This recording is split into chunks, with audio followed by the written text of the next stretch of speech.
Para você que está chegando, seja muito bem-vindo. Hoje é quinta-feira, 20 horas, nosso compromisso semanal aqui de meditar nas Escrituras, na Palavra de Deus. Hoje a gente vai dar andamento à nossa sequência de estudos no livro de Atos, nossa quinta conversa sobre Atos. Então, gente, eu vou pedir para que vocês fechem os olhos, se possível, para a gente orar, colocar esse tempo diante do Senhor e a gente já começa com o nosso conteúdo de hoje, beleza? Papai, nós te louvamos pelo privilégio de estarmos na Tua presença mais uma vez. Nós precisamos da Tua direção nessa noite, nós precisamos que o Senhor venha em cada um que aqui está e o Senhor fale pessoalmente ao coração de cada um, aquilo que nós precisamos, aquilo que nós necessitamos, só o Senhor sabe, meu Deus. E é o que nós pedimos nessa noite. Que o Senhor revele os códigos, meu Deus, que o Senhor deixou escondido na Tua palavra, Pai. Nós pedimos por esse entendimento que só o Senhor pode dar. Nós pedimos pelo maná, pelo nosso maná diário nessa noite. Em nome de Jesus, amém. Bom, então como eu estava falando, semana passada a gente começou o capítulo 9 do livro de Atos, o capítulo 9 que fala da conversão de Saulo. Ele ainda não começa a usar o nome Paulo, ainda é o nome Saulo que ele usa, e a gente falou em detalhes sobre a forma como ele perseguia. Nós falamos de todo o histórico de Saulo, quem foi ele, onde é que ele nasceu, onde é que ele estudou, o que ele estava fazendo enquanto Jesus estava em Nazaré, no seu ministério. Nós vimos dele indo até Damasco com cartas para prender os seguidores de Cristo, quando ele tem aquele encontro com o nosso Senhor. E a gente foi vendo até o momento em que ele desce para Jerusalém, depois de ele passar 3 anos na região da Arábia, ele volta lá para Damasco, depois ele desce para Jerusalém, e de Jerusalém o povo manda ele embora para a sua cidade, Tarso. E aí nós paramos então, justamente no versículo 31, hoje a gente começa a partir do versículo 32, e nossa atenção agora, ela se volta para o apóstolo Pedro. Pedro então tinha sido... eu não vou falar deixar de lado, parece que ele foi ignorado, né? Mas é só porque a gente deu um intervalo aqui para falar de Saulo no livro de Atos, o Lucas deu um intervalo para falar de Saulo, e agora Lucas volta a falar do apóstolo Pedro, e é onde a gente segue hoje. Se vocês lembrarem, quando teve aquela perseguição intensa que Saulo, ele estava ali perseguindo Estevão morre, e aí os cristãos são dispersos de Jerusalém. Só quem fica em Jerusalém são os apóstolos. Nessa altura do campeonato, Pedro já sai de Jerusalém também, isso já tem alguns anos depois daquilo que aconteceu, e Pedro começa a percorrer a região da Judéia. Região da Judéia, que você já sabe, aqui está Jerusalém, essa é a região da Judéia. E nessa caminhada de Paulo pela região da Judéia, ele vai parar na cidade de Lida. Lida é uma cidade que é a cidade mais importante da planície de Saron, fica a cerca ali de 400 quilômetros de Jerusalém. Então a gente tem Jerusalém aqui e a gente tem Lida bem aqui. Essa é a distância de uma cidade para outra. E lá em Lida, quando Paulo estava na cidade, quando Pedro, estava na cidade, ele vê um paralítico chamado Enéas. Há 8 anos esse homem estava de cama, sem conseguir levantar. E Pedro vira para Enéas, está lá no versículo 34, ele fala assim: Enéas, Jesus Cristo te dá saúde, levanta-te, faze a tua cama. E logo Enéas se levantou, e todos aqueles habitantes de Lida e de Sarona, que é aquela região, se converteram ao Senhor. Mais uma vez a gente tem Pedro convertendo, Pedro curando fisicamente um paralítico, e essa cura física se transforma numa cura espiritual de muitos daquela região. Esses milagres de cura de paralítico, eles têm um simbolismo muito forte com a nossa condição caída em relação à salvação. Pensa bem, hoje, a depender do grau de paralisia, uma pessoa pode depender completamente da outra, certo? Para comer, para beber, para usar o banheiro, para sobreviver mesmo. Você imagina naquela época, quando a ciência era muito menos evoluída. Então, gente, de forma muito parecida somos nós em relação à salvação. Nós somos como esse paralítico que depende completamente da ajuda dos outros. Nesse caso, a gente depende completamente da ajuda de Deus. Porque não existe nada que a gente possa fazer para sermos livres da condenação eterna. Somente Deus pode nos dar esse presente precioso da salvação. A salvação é apenas pela fé em Jesus Cristo. Nós batemos muito nessa tecla. É preciso bater nessa tecla, porque é fundamental para a nossa salvação. Então, semelhantemente ao que aconteceu com Enéas, ali que ele recebeu essa cura, nós precisamos de Deus para receber a cura, mas nós estamos falando agora da cura espiritual. Bom, as notícias voam e cerca de 15 quilômetros depois daquela cidade, nós temos da cidade de Lida, nós temos outra cidade chamada Jope. Então Pedro estava aqui, as notícias da cura de Enéas chegam até Jope, essa cidadezinha litorânea. Jope era uma cidade importante, era uma cidade importante também, não tanto quanto a que a gente vai ver logo mais. Mas o que acontece em Jope? Em Jope tinha uma mulher, uma discípula, a expressão usada por Lucas é uma discípula, uma serva de Jesus, que apresentava muitos frutos. Essa mulher se chamava Tabita ou Dorcas. Tabita era o nome aramaico, Dorcas era o nome grego dessa mulher.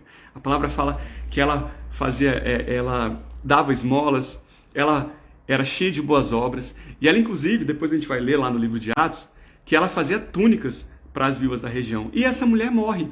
E aí, quando a notícia chega que Pedro tinha curado um paralítico, mandam chamar Pedro imediatamente para a cidade ali de Jope.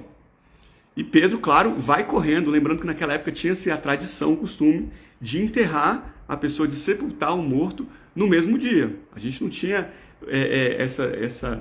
igual hoje, né, que normalmente é no dia seguinte. Naquela época não, a pessoa falecia e enterrava no mesmo dia. Então era importante que Pedro chegasse logo. E Pedro vai correndo quando ele é convocado quase para lá, né? E assim que Pedro chega na cidade, eles levam Pedro para o cenáculo, que é um cômodo na parte superior da casa. E Pedro vê o corpo daquela moça e as viúvas já cercam Pedro. E mostram, olha as roupinhas que ela fez pra gente, ela é uma mulher cheia de boas obras, ela é uma mulher que servia o Senhor, ela não merecia, tudo mais. E aí o que Pedro faz? Pedro tira todo mundo do cômodo, todo mundo. Aí ele se ajoelha, ora, vai até Tabita e ele fala, Tabita, levante-se. E aquela mulher recobra a vida, ela volta a viver, ressuscita. E Pedro vai, mostra, né, a Tabita para os outros, né, apresenta para os demais, e muitos ali creem no Senhor Jesus. Detalhe importante, por que Pedro mandou todo mundo sair daquela casa, daquele cômodo pelo menos? Quem lembra de algo muito parecido que aconteceu nos evangelhos? Quem foi que fez o mesmo? Jesus fez o mesmo. Jesus fez o mesmo. Será que alguém se lembra qual foi a ocasião em que Jesus foi fazer um milagre de ressurreição e ele manda todo mundo sair também? Vou dar uma dica para vocês. Foi lá em Cafarnaum que isso aconteceu. Gente, filha de Jairo. A filha de Jairo. Jairo era o principal da sinagoga de Cafarnaum. Ela tinha 12 anos de idade. Ela morre. E aí vão atrás de Jesus. Quando Jesus chega na casa, a multidão estava lá. E a primeira coisa que ele faz é mandar tirar todo mundo. Porque quando ele chega, ele fala, calma, ela está apenas dormindo. E as pessoas fazem o quê? Riem de Jesus. Jesus manda todo mundo sair. Ele entra no cômodo apenas com Pedro. Ó Pedro aí, ó. Pedro ouviu, viu o que Jesus fez e ele está fazendo o mesmo aqui. Pedro, João e Tiago. E ele faz o quê? Ele entra com o pai e com a mãe da menina e ele faz com que a menina ressuscitasse. E aí Pedro está fazendo o mesmo que ele viu Jesus fazer. Porque é isso que nós devemos fazer como cristãos. Nós devemos agir da mesma forma que Jesus agia, que Jesus nos ensinou. Então aquilo que a gente via Jesus fazer é o que a gente faz também. Nós precisamos fazer isso. É por isso que lá em 1 Coríntios 11, Paulo fala para a igreja, mas aqui é interessante, ó, Paulo fala para a igreja, para os coríntios, para os corintianos, que era para eles serem imitadores dele, Paulo, como ele era imitador de Cristo. Já para a igreja de Éfeso, Paulo fala para eles que eram para eles serem imitadores de quem? De Cristo. Não fala que é para ser imitador dele. Por que isso? Quando alguém é novo na fé, ele precisa de uma referência mais concreta. Então, ele vai olhar para quem? Vai olhar para um líder, vai olhar para um irmão que é convertido há mais tempo, vai olhar para uma pessoa que seja referência, para saber como é que eu tenho que agir. Eu estou engateando ainda, estou iniciando a minha caminhada na fé. Então, aquela igreja lá de Corinto, quando Paulo fala isso, ainda estava começando, estava ainda tropeçando em muita coisa. Então Paulo vira e fala, ó, sede meus imitadores, como eu sou imitador de Cristo. Mas quando a gente tem uma pessoa mais madura na fé, ele não precisa olhar para o outro, ele olha para quem? Para Jesus, diretamente para Jesus, porque ele já tem condição de saber aquilo que Jesus espera dele. Como é que ele sabe? Pela palavra. A palavra nos ensina a forma como nós, como cristãos, como servos de Jesus, precisamos agir. Mas aí nós temos aqui então Pedro fazendo o mesmo que Jesus fez. Beleza, mas por que Jesus fez aquilo? Eu acho que o João respondeu aqui, ó, porque não tinham fé. Isso aí, João. Matou a charada. Quando a gente vai lá para os evangelhos, a gente lê em uma passagem falar que Jesus não pôde realizar muitos milagres em Nazaré por causa da incredulidade das pessoas. A atmosfera de incredulidade, ela bloqueia, ela impede que milagres aconteçam. Então, foi por isso que lá atrás Jesus manda todo mundo sair. Veja que quando ele chega e ele fala, ela está só dormindo, as pessoas fazem o quê? Riem da cara dele. Pensando, que absurdo que ele está falando. Até parece, ela morreu mesmo, morreu, está morta. Mas Jesus vai, tira todo mundo, entra apenas aqueles que tinham fé, seus 3 seguidores, discípulos, mais o pai e a mãe da menina, e a menina ressuscita. E aqui, Pedrão está fazendo a mesma coisa que ele aprendeu com Jesus, né? Então nós precisamos fazer justamente o mesmo. Jesus ensinou, a gente aplica. Beleza? Bom, na live, eu anotei aqui o número dela, live 34, a gente falou mais a fundo sobre esse milagre da cura da filha de Jairo. Então, se você tiver curiosidade, depois você pode ir lá no YouTube e acessar essa live 34 que nós falamos, entre outras coisas, sobre esse milagre. Beleza? Bom, Pedrão decide ficar mais uns dias na cidade de Jope. E foi num desses dias em que ele estava em Jope, na casa de Simão, o curtidor. O que é um curtidor? É alguém que sabe curtir a vida?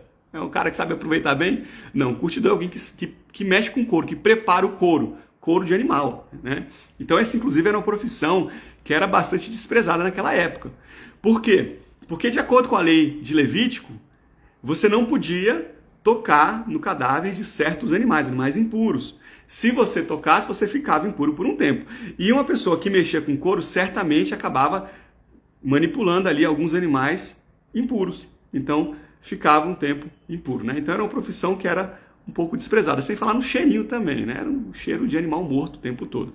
Mas Pedro está na casa desse Simão quando acontece a história narrada no capítulo 10, que é o que nós vamos começar agora, capítulo 10 de Atos. Mais uma história que nos revela a soberania de Deus entrando em cena para trazer salvação na vida de alguém. E dessa vez foi para um centurião romano. Alguém aí lembra quem que era esse centurião romano que recebe a salvação por meio da vida de Pedro? Enquanto você vai escrevendo, eu vou beber um meu chazinho aqui. Bom, Cornélio. Cornélio é o centurião. Eu lembro que eu faço umas perguntinhas de vez em quando. Às vezes eu não consigo parar para esperar vocês responderem, porque tem um intervalozinho entre a hora que eu falo e a hora que vocês escutam, né? Então, se eu for esperar todo mundo responder, demora muito. Mas, ainda que eu tenha falado, se você estiver digitando, continua a digitar e manda para eu não ficar falando sozinho aqui. Tá bom, gente? Beleza. Muitas pessoas afirmam que Cornélio foi o primeiro gentil alcançado pela igreja primitiva. Semana passada, eu falei também da história... Foi semana passada? Retrasada, desculpa. Da história da conversão do etíope, aquele eunuco que era mordomo da rainha etíope, né? Da rainha Candace. Candace, que não é um nome, é um título, né? E na ocasião, eu falei que ele era o primeiro gentil que foi convertido pela igreja primitiva, né? Isso é algo defendido pelo MacArthur, mas existem várias pessoas que entendem que o primeiro gentil, 100% gentil, convertido foi justamente Cornélio. Uma dessas pessoas é o Augusto Nicodemos. Ele fala que no caso, aquele... me escapou o nome dele agora. O eunuco etíope, ele era não um gentio, mas ele era um prosélito. O que é isso? É um gentio que se converte à fé judaica e ele se circuncida. Então ele passa a ser um judeu. Ele se faz judeu pela circuncisão. Então ele passa a ser um prosélito. Então, para quem acredita que o centurião Cornélio foi o primeiro gentio convertido, acredita também que aquele etíope era um prosélito. Tá? Só informação para você saber, porque se você ler prosélito, você já sabe do que se trata. E, gente, essa história ela é extremamente importante. Essa conversão aqui de Cornélio, ela é muito, mas muito relevante, porque ela vai mexer com as estruturas do evangelho até então, né? Com aquilo que eles estavam fazendo até o momento. Vamos lá, como é que começa o capítulo 10? E havia em Cesareia um homem por nome Cornélio, centurião da corte chamada italiana. Cesareia, cidade marítima, tanto que era chamado Cesareia Marítima, ficava 50 quilômetros acima da cidade de Jope, que era onde Pedro estava no momento em que ele é chamado. Tá? Lá em Cesareia havia um centurião romano chamado Cornélio. Detalhe, gente, Cesareia era uma cidade muito importante. O imperador, o governador romano na Judéia ficava em Cesareia. Quando a gente via lá as histórias de Pilatos ficava na Judéia, ou ficava justamente em Cesareia. Pelo fato de ter um governador presente o tempo todo, era uma cidade que abrigava uma guarnição romana fixa também. Então, era justamente ali que estava Cornélio. Ele era um dos centuriões de uma guarnição. Detalhe, corte ou regimento é justamente um agrupamento de 600 soldados. A cada 100 soldados, nós temos um centurião. Então, uma corte ou um regimento tem 6 centuriões. Cornélio era um desses líderes de 100 soldados. Tá? E o versículo 2 fala que ele era piedoso e temente a Deus, juntamente com sua casa, o qual fazia muitas esmolas ao povo e de contínuo orava a Deus. Algumas vezes você vai ler essa expressão, piedoso e temente a Deus, no livro de Atos. Quando essa expressão aparece, ela é usada para descrever os gentios que amam o povo de Deus. Nós não estamos falando dos prosélitos. Os prosélitos eram gentios que se circuncidam e passam a virar judeus. Aqui a gente está falando de alguém que apoia a fé judaica, que adota algumas práticas, por exemplo, as orações. Nós sabemos que os judeus têm prática de orar 3 vezes por dia, às 9 da manhã, meio-dia e 3 da tarde. Então, inclusive, isso que vai acontecer agora acontece às 3 da tarde, durante um desses momentos de oração. Ele segue algumas práticas, mas ele não circuncida. Então, para o judeu, legal, ele é alguém que está apoiando a nossa fé, mas ele continua sendo um gentio. E pelo fato dele ser um gentio, há uma separação. O judeu não divide mesa com o gentio, por conta dos animais impuros, né? Tô falando de hoje em dia, tô falando naquela época, tá, gente? Não entra na casa dele. Por quê? Porque se tivesse contato, ele fica impuro também. Ele passa a ter que se purificar. Beleza. Em uma dessas orações, às 3 da tarde, Cornélio vê um anjo. Um anjo aparece para Cornélio. E aí o que o anjo fala? Cornélio, ó, isso agora é versículo 4, o qual, fixando os olhos nele, muito atemorizado. Gente, se um anjo aparece, a pessoa fica atemorizada inicialmente, né? Imagina o esplendor, a glória, né? Que maravilha, você está vendo um anjo. E Cornélio fica atemorizado, cheio de temor, e ele fala, que é, Senhor? E o anjo responde, as tuas orações e tuas esmolas têm subido para a memória diante de Deus. Agora, pois, envia homens a Jope e manda chamar Simão, que tem por sobrenome Pedro. Este está hospedado com um certo Simão curtidor, que tem a sua casa junto ao mar. Ele te dirá o que você deve fazer. Olha que impressionante. Cornélio era um homem justo, temente a Deus, e o anjo vira e fala, as tuas orações e tuas esmolas subiram para a memória diante de Deus. Fizeram um memorial diante de Deus. Muita gente vê isso aqui e pensa, ele já era salvo. Não é verdade? Não é o que inicialmente a gente pensa? Já é salvo? Ele não era salvo, gente. Cornélio não era salvo por uma razão muito simples. O que a pessoa tem que fazer para ser salva? Crer no Senhor Jesus como seu Salvador. Cornélio ainda não cria no Senhor Jesus como Salvador. Então ele não era salvo. Por mais que ele desse bom testemunho, que ele desse esmolas, que ele fizesse orações, ele não era salvo. Precisou que o Senhor mandasse um anjo aparecer para Cornélio e mandar buscar Pedro, carregar quase que Pedro pelo pescoço, trazer Pedro para lá, para que Pedro falasse de Jesus, desse o testemunho e ele fosse salvo. Tanto é assim que no capítulo seguinte, capítulo 11 de Atos, Pedro vai descrever essa experiência, vai relatar o que aconteceu lá em Jerusalém. E ele fala o seguinte, ele vai dar o testemunho de Cornélio. Ele fala assim, ó: Cornélio contou como vira em pé um anjo em sua casa e lhe dissera: envia homens a Jope e manda chamar a Simão, que tem por sobrenome Pedro, o qual te dirá palavras com que te salve, tu e toda a tua casa. Ou seja, o anjo pediu para que, ordenou, né, que Cornélio mandasse pessoas para buscar Pedro, justamente para que ele e sua casa fossem salvos, porque eles não eram salvos até aquele momento. Isso é muito, mas muito importante para a gente. Muito, gente.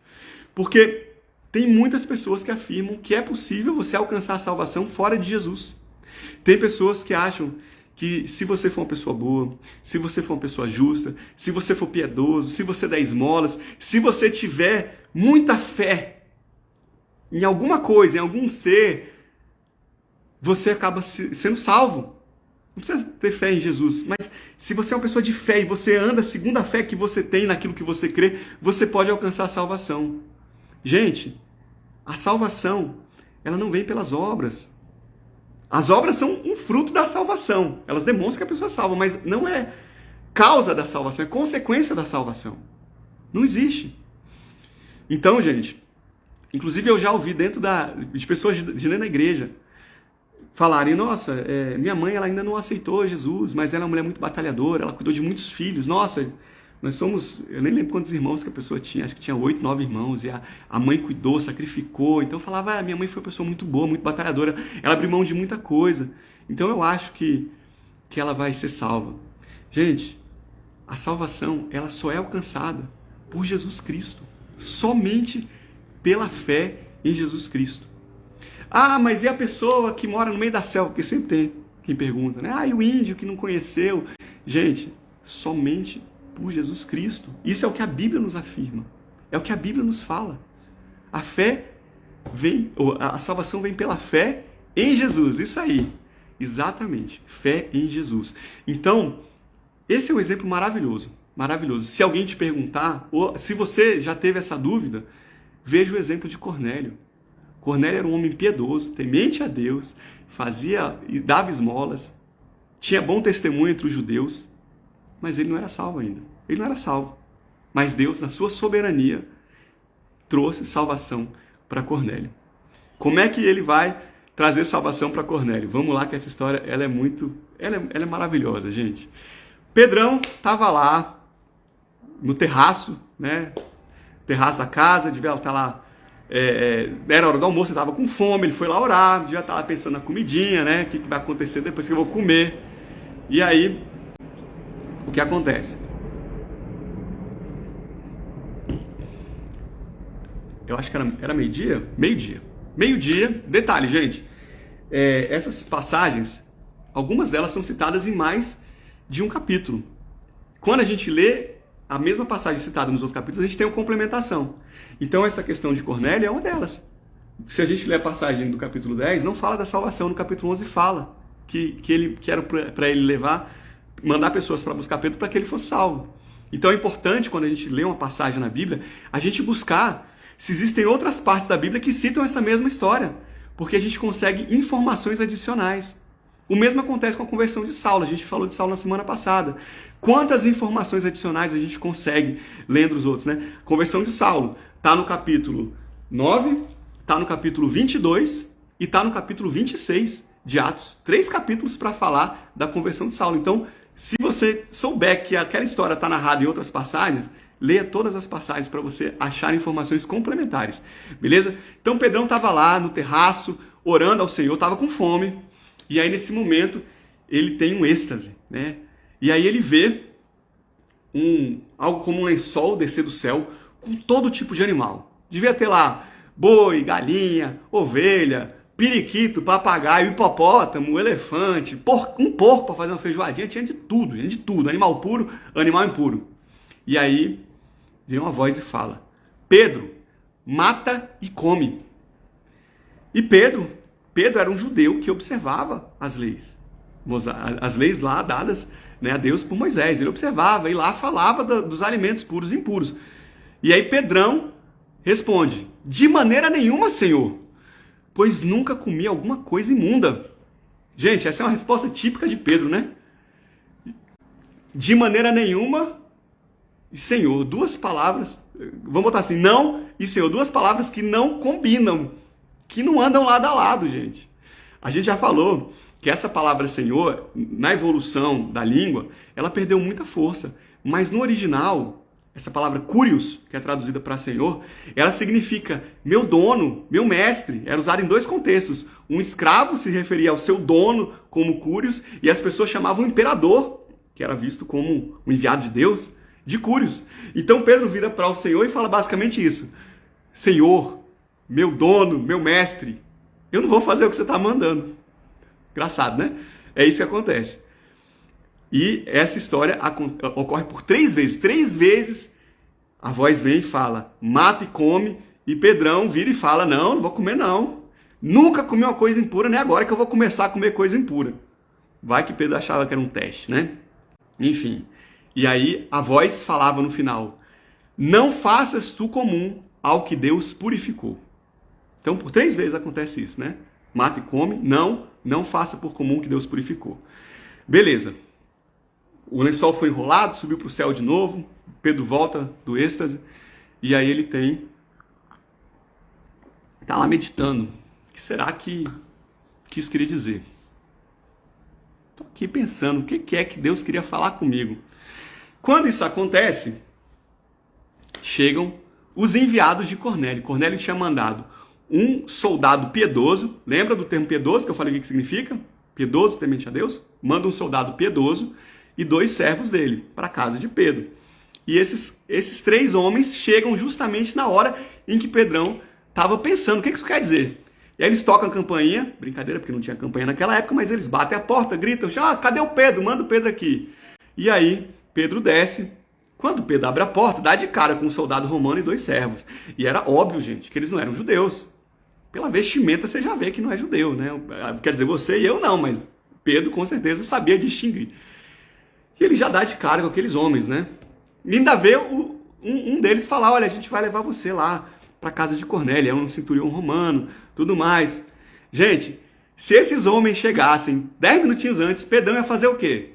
Fechar a porta na cara deles, né? Nem ter conversa com Pedro. Não ia dar nem papo. Ele vai deixar o pessoal entrar na casa dele, ficar impuro?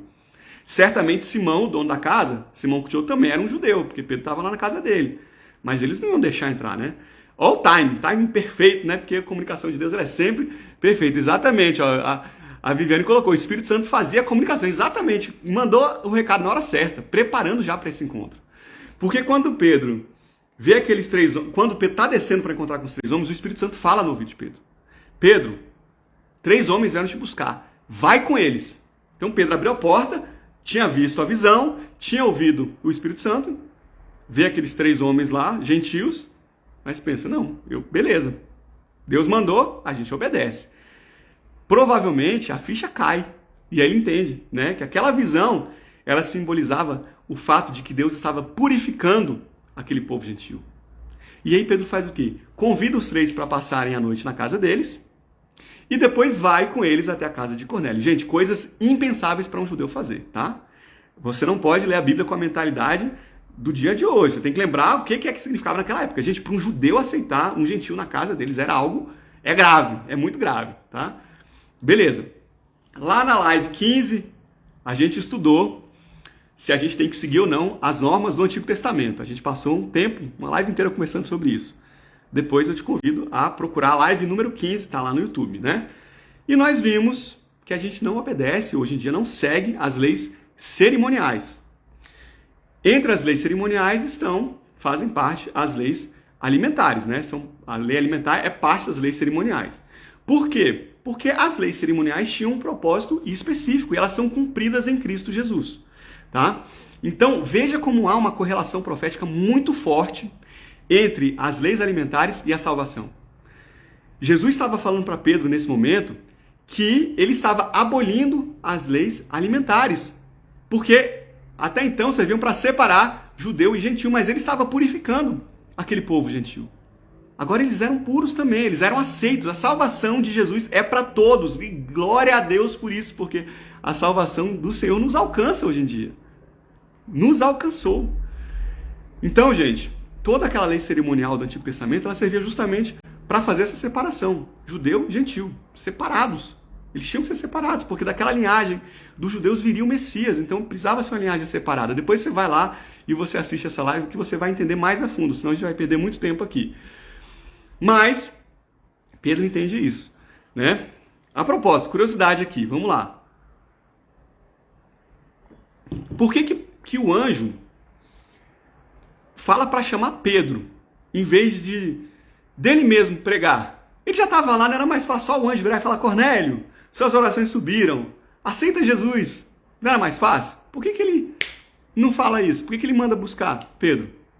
Gente, o evangelismo é atribuição nossa. Nós é que devemos pregar. Nós é que devemos ministrar a palavra do Senhor. Vamos lá, 1 Pedro 1:12. Pedro falando também, coincidentemente foi o próprio Pedro que fala. Aos quais foi revelado que não para si mesmo, mas para nós, eles ministravam essas coisas que agora vos foram anunciadas por aqueles que, pelo Espírito Santo, enviados do céu, vos pregaram o Evangelho, para as quais coisas os anjos desejam bem atentar. O Hernandes Dias Lopes, ele até fala em um dos sermões dele, que os anjos têm muitos privilégios, inclusive o fato, né, talvez o principal, de estar ali diante de Deus. Mas tem 2 privilégios que são exclusivos nossos, dos homens. O primeiro deles, sermos filhos de Deus. Um anjo não é filho de Deus.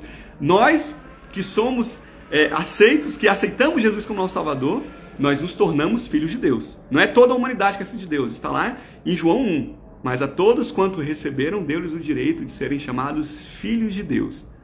Então, nós somos filhos de Deus. E nós pregamos o Evangelho. Os anjos não pregam o Evangelho. Tem uma exceção que está lá em Apocalipse 14, fim dos tempos, aí o anjo vai e anuncia. Mas, como regra, nós temos essa atribuição. E olha que privilégio, gente. É um privilégio. E nós devemos praticar isso. É nossa missão, nós devemos exercer. E levar o Evangelho para aquelas pessoas que ainda não conhecem. Que nós estamos falando aqui da vida eterna. A vida eterna. Gente, o nosso tempo nessa terra é muito curto, é muito breve. A gente olha para uma pessoa que vive 80, 90 anos e pensa: nossa, como a pessoa viveu muito. Para o nosso referencial é muito. Mas, gente, o que é isso? Comparado com 10 mil anos, com 20 mil anos, com 100 mil anos. O que é 100 mil anos comparado com a eternidade? Não é nada, nada. Então nós precisamos anunciar o Evangelho e levar a verdade de Cristo, porque tem muitas vidas precisando conhecer Jesus. A eternidade dessas pessoas depende disso. Então, não deixe de lado esse privilégio que é nosso. Beleza? Outra questão aqui para vocês. Beleza, já entendemos por que o anjo não pregou para Cornélio. Mas por que Cornélio foi chamar Pedro? Pedro estava 50 quilômetros abaixo, acima, né? Não, abaixo mesmo. Que Cesareia está ao norte. Pedro estava 50 quilômetros abaixo. Quando a gente conversou sobre a história de Filipe, não o apóstolo Filipe, um dos 7 diáconos que foi escolhido lá em Atos 5, se não me engano, 5 ou 6. Filipe, o evangelista, né? Depois ele passa a ser chamado Filipe Evangelista. Ele prega lá para o eunuco e depois ele sai caminhando. E lá no capítulo 8, no final, a gente vê que Filipe vai parar em Cesareia. Gente, Filipe estava em Cesareia, na cidade de Cornélio. Tanto que depois, no capítulo 21, depois de uma das viagens missionárias de Paulo, ele se hospeda na casa de Filipe justamente em Cesareia. Se Filipe estava lá, por que foi chamar Pedro, gente? Pedro estava lá embaixo, estava lá longe, 50 quilômetros. Hoje é rapidinho, né? Mas naquela época não era fácil percorrer, não. Era caminhando, dava um dia de caminhada. Quem aqui já fez 50 quilômetros de caminhada num dia? Minha mãe já fez, que eu sei. Ela estava ouvindo aí, ela já fez. Mas e no mais aí, quem já fez? Não é fácil, não. Gente, por uma razão muito simples. Pedro era um dos 12 apóstolos. E era essencial que um dos 12 apóstolos fosse enviado para lá. Porque esse evento da conversão de Cornélio é um evento chave para a igreja primitiva. Tá? Olha o que Paulo fala em Efésios 2,19. Assim que já não sois estrangeiros, nem forasteiros, nem concidadãos dos santos e da família de Deus, edificados sobre o fundamento dos apóstolos e dos profetas, de que Jesus Cristo é a principal pedra da esquina. Então, quem estava edificando eram os apóstolos, os profetas. As pessoas, aquilo que estava sendo ensinado, a base, claro, Jesus que deu, mas quem estava divulgando?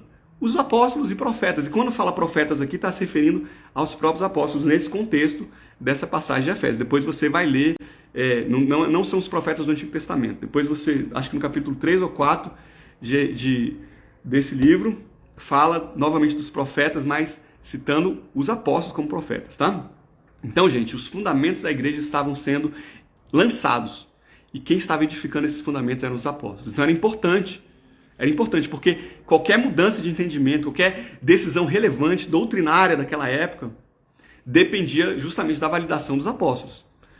Até então, a igreja não tinha compreendido que, por meio de Jesus, a salvação se estendeu a todos.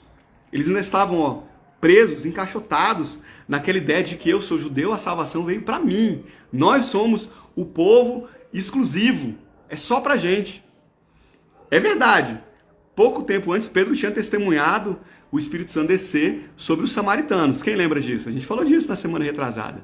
Mas olha só, o samaritano, ele tem um pezinho aqui e um pezinho ali. Ele não é gentil, ele não é judeu, ele é meio a meio, entendeu? Então, assim, precisava que houvesse um apóstolo para confirmar a salvação se estendendo aos gentios. E, gente, a coisa era tão séria, era tão importante que isso ficasse claro, que Deus manda um anjo para Cornélio, um êxtase para Pedro. Pedro ouve o Espírito Santo falar no ouvido dele quando os três chegam lá. E lá na frente a gente vai ver ainda que o Espírito Santo desce sobre Cornélio e sua casa da mesma forma como desceu em Pentecostes. Para não ter nenhuma dúvida, Deus estava ordenando que a salvação agora fosse para todo mundo. Tá? Então Pedro pega 6 irmãos judeus, está no testemunho que dá no capítulo seguinte, pega 6 irmãos judeus e eles vão lá para a casa de Cornélio. Quando chega lá na casa de Cornélio, Cornélio já estava esperando lá, devia estar impaciente, né? Gente, cadê Pedro?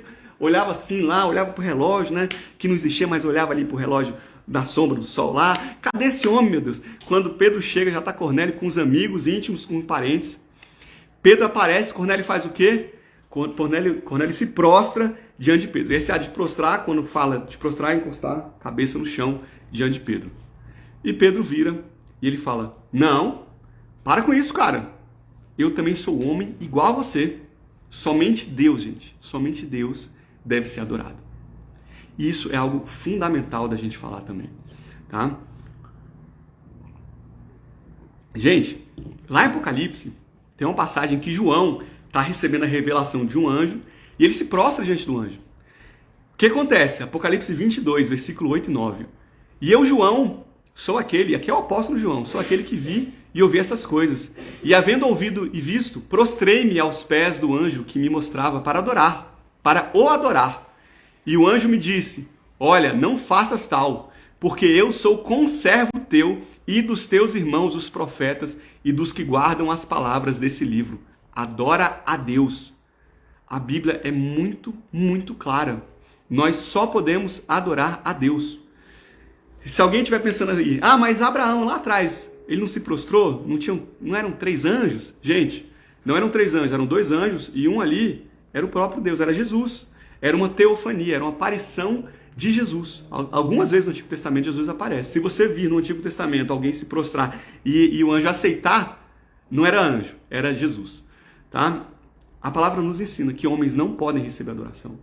Mulheres não podem receber adoração. Santos não podem receber adoração. Ó Pedro aqui, ó. São Pedro. Pode se prostrar diante de São Pedro? O próprio Pedro falou, não pode, eu sou um homem como vocês. Gente, toda honra, toda glória, toda adoração é somente a Jesus, somente ao nosso Deus. Maria foi uma mulher abençoada. Ela foi uma mulher abençoada mesmo, que deu a luz para Jesus. Mas Maria também não deve ser adorada. A palavra não nos permite dar adoração para Maria, para os apóstolos, para os chamados santos. Não permite. Só Cristo é o mediador entre Deus e os homens. Só ele pode receber adoração. E eu vou passar aqui algumas passagens para você. Vou citar umas passagens para isso ficar muito claro. Em Mateus 4, Jesus está sendo tentado pelo diabo. Ele cita uma passagem lá de Deuteronômio, e ele fala: ao Senhor teu Deus adorarás e somente a ele darás culto. Lá em 1 Timóteo, Paulo, que é o autor de 1 Timóteo, escreve: porque há um só Deus e um só mediador entre Deus e os homens, Jesus Cristo, nosso Senhor. Ele fala que algum santo é mediador entre os homens e Deus. Ele fala que algum santo é mediador, que Maria é mediadora entre nós e Deus. Não fala, gente. Só Jesus. Nós temos Jesus. Para que quiser procurar em outro? Se nós temos Jesus, o próprio Deus, o Verbo encarnado. Pedrão, Atos 4,12, ele fala: e em nenhum outro há salvação, porque também debaixo do céu nenhum outro nome há, dado entre os homens pelo qual devemos ser salvos. E último versículo para não ficar nenhuma dúvida. Agora Jesus falando e tem relação com Maria, tá? Lá em Lucas 11, em determinado momento, uma mulher vira para Jesus e fala assim, ó: aconteceu que, dizendo Jesus essas coisas que estava ensinando, uma mulher dentre a multidão levantou a voz e disse: bem-aventurado o ventre que te trouxe e os peitos que te amamentaste. Ou seja, bem-aventurada Maria. Mas Jesus respondeu: antes, bem-aventurados os que ouvem a palavra de Deus e guardam. Ou seja, está no mesmo nível, Maria e os outros que ouvem a palavra de Deus e guardam a palavra de Deus.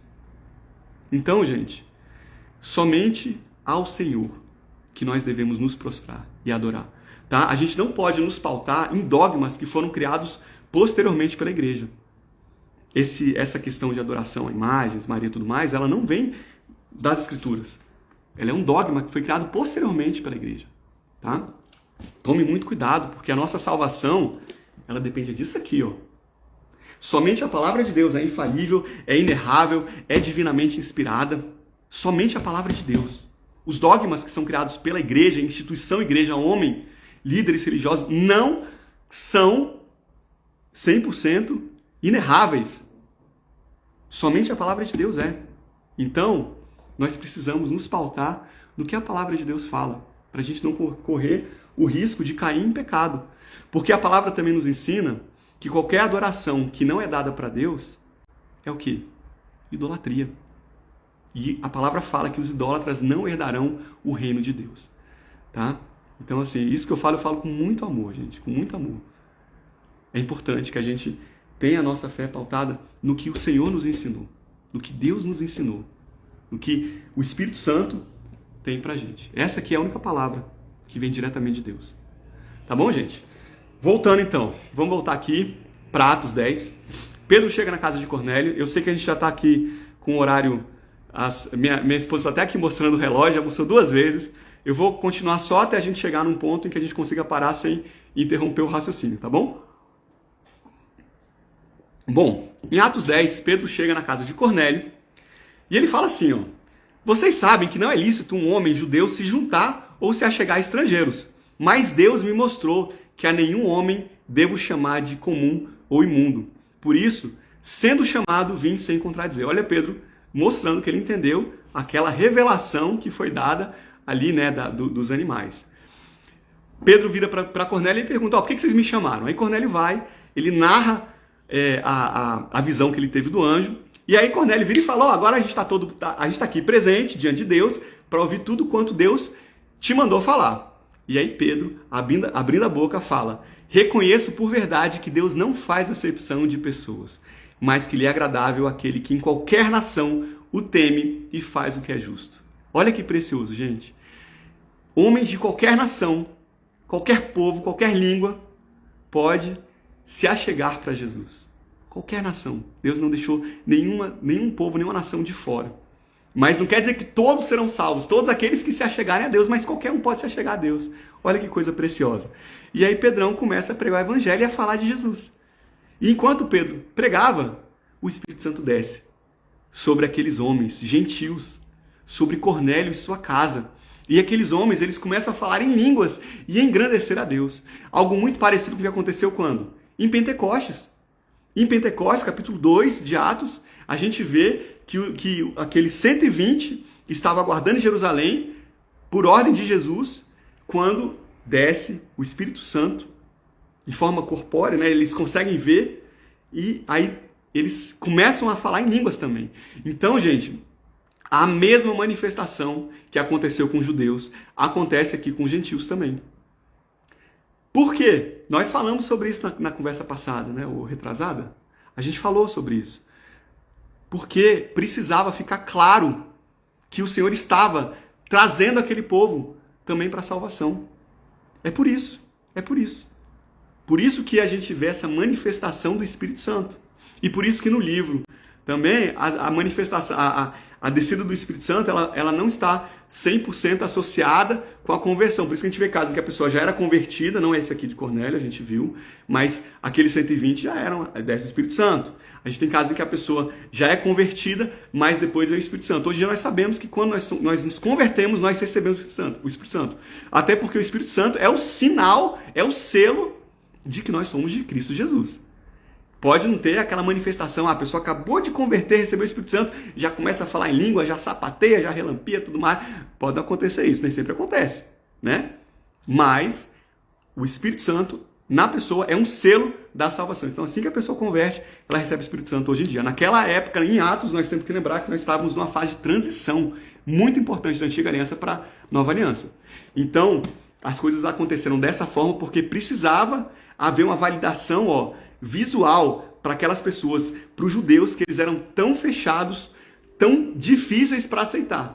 Então, com os samaritanos, o Espírito Santo desce daquela forma também. Aqui, o Espírito Santo desce dessa forma. E nós vamos ver em outras passagens de Atos, também tem uma passagem, eu não lembro se é com a igreja de Coríntios, eu acho que é, que Paulo chega lá, eles já tinham aceito Jesus, por causa do depoimento de Apolo. E aí Pedro vira e fala, Paulo fala, vocês já foram batizados? Ele, a gente só recebeu o batismo de João Batista, a gente nem sabia que tinha o batismo do Espírito Santo, mas eles já eram convertidos. E aí Paulo vai, impõe as mãos e vem também esse mesmo batismo dessa forma. Tá? Mas por quê? Por causa do momento de transição da antiga para a nova aliança. Beleza? Hoje em dia, você já sabe, a regra é outra. Tá? Na verdade, hoje em dia, aceitou Jesus, Espírito Santo vem sobre nós. Tá bom? Aí, gente, como acontece esse fato notório, não tinha nenhuma dúvida que foi Deus que trouxe a salvação para aquelas pessoas, Pedro vira e fala, pode alguém porventura recusar água para que eles não sejam batizados, já que também receberam como nós o Espírito Santo? E aí Pedro vai e manda que eles fossem batizados em nome de Jesus. Né? Depois disso, Pedro fica mais um tempo ali em Cesareia, as pessoas recebem Jesus como Salvador, e esse fato acaba chegando nos ouvidos do povo lá em Jerusalém. Pedro está se misturando com a gentalha, foi quase isso que aconteceu. Mas o que vai resultar desse conflito a gente vai deixar para falar na semana que vem, para a gente também não adiantar muito a nossa hora. Beleza? Gente, feche seu olho aí rapidinho. Pai, muito obrigado pela palavra que o Senhor nos deu hoje à noite, pelos ensinamentos que o Senhor ministrou ao nosso coração. Nós te agradecemos, Deus. A tua palavra é vida. A tua palavra é o que nós precisamos, meu Deus. Nós precisamos da tua palavra diariamente, Deus. Que nós possamos amar a tua palavra, que nós possamos nos alimentar da tua palavra, da tua verdade, Deus. E ao lermos a tua palavra e meditarmos nela, Deus, que as escamas caiam dos nossos olhos, Deus. Que o engano caia dos nossos olhos, meu Deus. Que a gente deixe de fazer aquilo que te desagrada, meu Deus. Nós queremos ser cada vez mais parecidos com Cristo, Deus. Nós queremos ser uma igreja madura, Pai. Que olha não para os outros para saber como nós devemos agir, mas que olha diretamente para Cristo. É o que nós clamamos a Ti em nome de Jesus. Amém. Glória a Deus. Gente, foi muito precioso esse tempo, foi muito rico. Eu fiquei muito feliz que eu vi que muita gente estava presente hoje, algumas pessoas novas, alguns rostinhos que não vinham há algum tempo também. E foi uma bênção demais. Obrigado a todo mundo. Teve gente que gostou da caneca do Leão, Tiagão, ó. Depois eu te passo onde eu comprei. Essa canequinha é boa, né? E mantém um chazinho também quente, ó. É isso, galera. Que Deus abençoe a vida de vocês. Eu espero que vocês tenham aprendido. Eu espero que vocês meditem na palavra de Deus, leiam as Escrituras, porque tudo aquilo que a gente faz, gente, tem que estar pautado na palavra de Deus. A gente precisa confrontar aquilo que a gente escuta com aquilo que Deus ordenou, porque é muito fácil a gente cair em engano, é muito fácil. Então, se a gente não quiser falhar, a gente tem que estar alicerçado na palavra de Deus. Beleza? Eu convido vocês a estarem conosco aqui na semana que vem, 8 horas novamente, quinta-feira. A gente vai dar andamento ao livro de Atos, justamente da parte em que a gente parou. A gente vai ver o que acontece quando o povo lá em Jerusalém escuta que Pedro estava se misturando com os gentios. Tá? A gente segue a partir dessa passagem, a gente vê até onde a gente chega e vamos nessa até a gente terminar o livro de Atos, que é um livro muito, muito poderoso. Beleza? Muito obrigado a todo mundo, gente. Valeu demais. Beijo no coração de vocês. A gente se vê na semana que vem e até mais.